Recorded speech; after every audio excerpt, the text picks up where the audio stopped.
Polysiphonia का life cycle किस प्रकार से होता है, इसको हम लोग यहाँ पर स्टडी करने वाले हैं। तो पॉलीसाइफोनिया का जो लाइफ साइकिल होता है वह ट्राइफेजिक होता है। ट्राइफेजिक का मतलब हुआ ट्राई यानी कि तीन। तो इसमें तीन फेज देखने को मिलता है।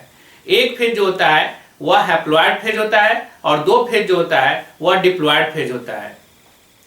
इसलिए पॉलीसाइफोनिया के लाइफ साइकिल को जो है हैप्लो डिप्लो बायोएंटिक लाइफ साइकिल कहा जाता है।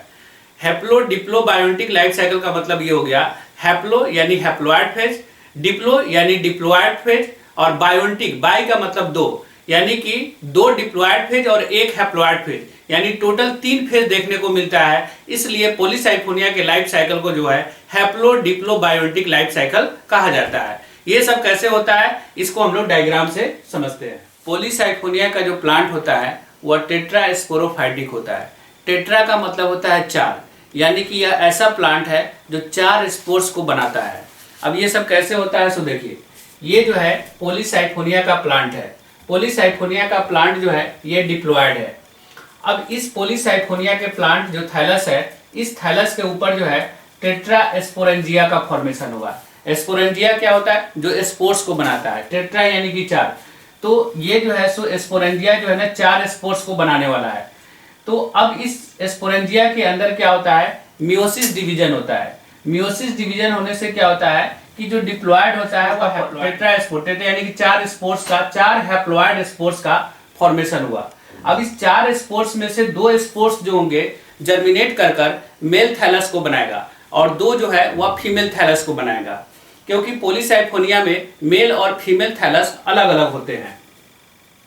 अब यहाँ पर जो है सो मेल थैलस के ऊपर, मेल थैलस के स्पोर्स के द्वारा जो मेल थैलस बनेगा, जिसको हम लोग मेल गैमीटोफाइट कहते हैं। तो मेल गैमीटोफाइट जो है सो हैप्लॉयड है। यहाँ से हैप्लॉयड फेज शुरू हो गया, तो मेल गैमीटोफाइट जो है सो हैप्लॉयड है।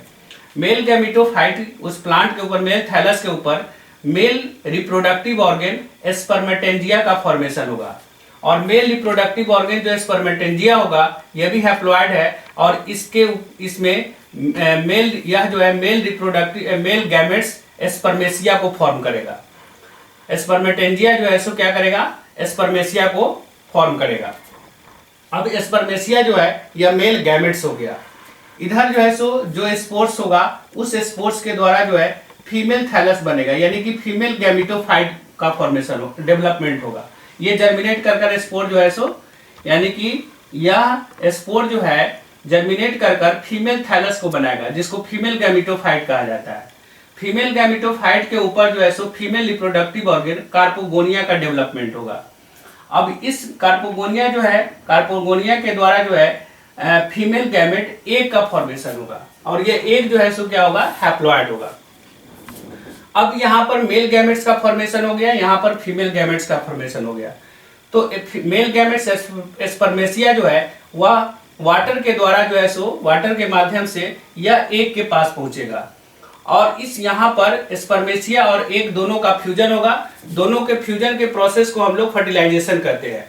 फर्टिलाइजेशन के द्वारा जो है सो एक डिप्लॉयड जाइगोट का फॉर्मेशन होगा।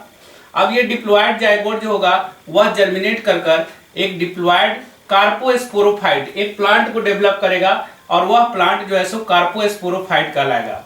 अब इस कार्पोस्पोरोफाइट के ऊपर जो है सो कार्पोस्पोरेंजिया का फॉर्मेशन होगा।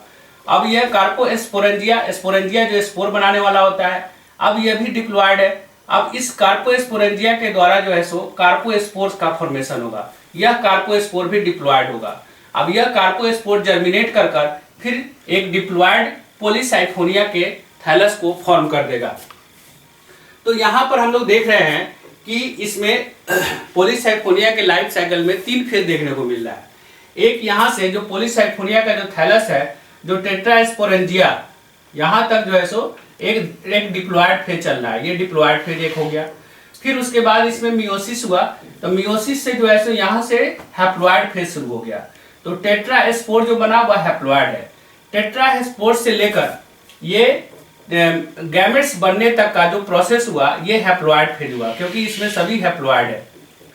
तो और फिर ये दोनों का फर्टिलाइजेशन हुआ। तो फर्टिलाइजेशन के बाद जो है सो डिप्लॉयड फेज शुरू हुआ। तो फिर यहाँ से जो है, यहाँ से लेकर और कार्पोस्पोर तक, यहाँ तक का जो प्रोसेस हुआ ये जो है सो डिप्लॉयड फेज हुआ। तो इस तरह से 3 फेज हो गए, एक डिप्लॉयड फेज, फिर एक हैप्लॉयड फेज और फिर एक डिप्लॉयड फेज, 2 डिप्लॉयड फेज और एक हैप्लॉयड फेज। तो ये जो है सो 3 फेज को दिखलाता है, इसीलिए पॉलीसाइथोनिया के लाइफ साइकिल को tetra haplo diplo biotic life cycle कहा जाता है।